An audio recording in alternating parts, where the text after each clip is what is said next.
की वैश्विक परिस्थितियों में भारत की अर्थव्यवस्था की मजबूती के लिए आर्थिक निर्णयों में केंद्र और राज्य सरकारों का तालमेल, उनके बीच सामंजस्य पहले से अधिक आवश्यक है।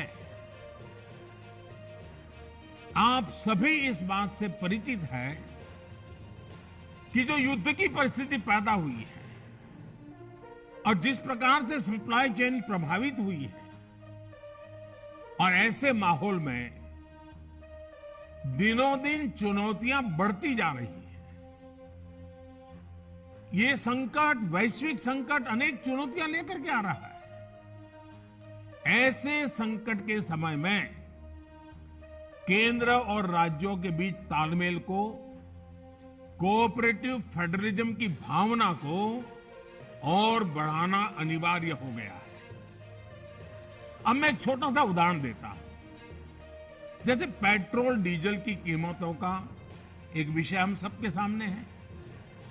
देशवासियों पर पेट्रोल डीजल की बढ़ती कीमत का बोझ कम करने के लिए केंद्र सरकार ने एक्साइज ड्यूटी में कमी की थी। पिछले नवंबर महीने में कम की थी।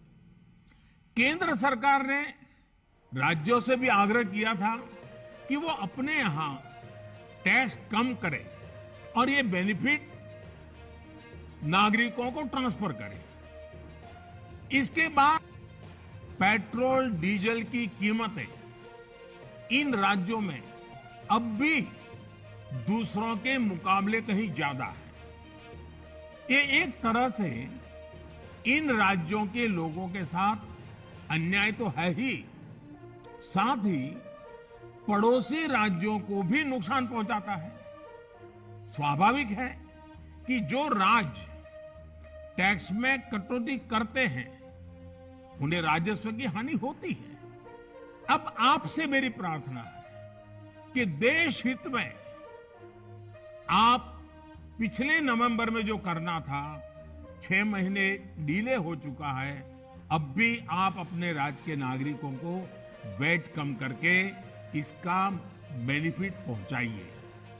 आप सब जानते हैं कि भारत सरकार के पास जो रेवेन्यू आता है उसका 42% तो राज्यों के ही पास चला जाता है।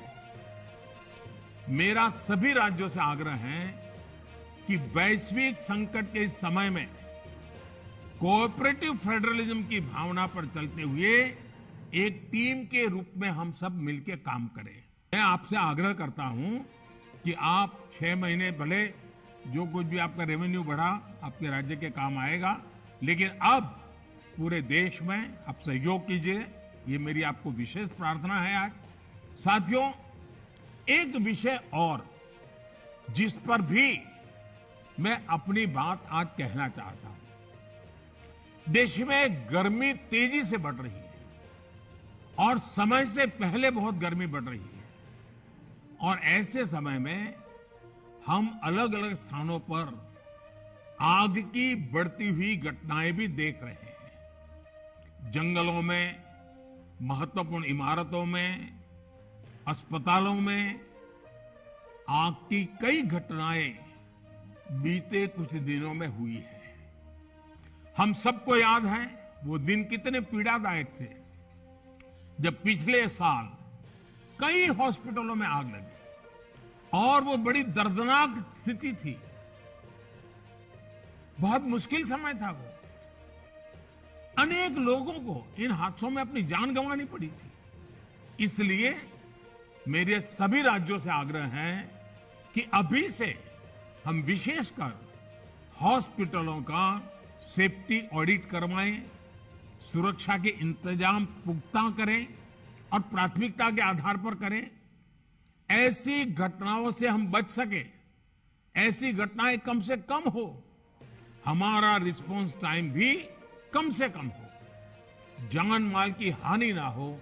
इसके लिए भी मैं आपको आग्रह करूंगा कि आप अपनी टीम को विशेष रूप से इस काम पर लगाइए और बिल्कुल मॉनिटरिंग कीजिए ताकि देश में कहीं हादसा न हो, हमारे निर्दोष नागरिकों को जान न गंवानी पड़े। हमारे चैनल को लाइक, शेयर और सब्सक्राइब जरूर करें और नई अपडेट्स के लिए बेल आइकन दबाना ना भूलें।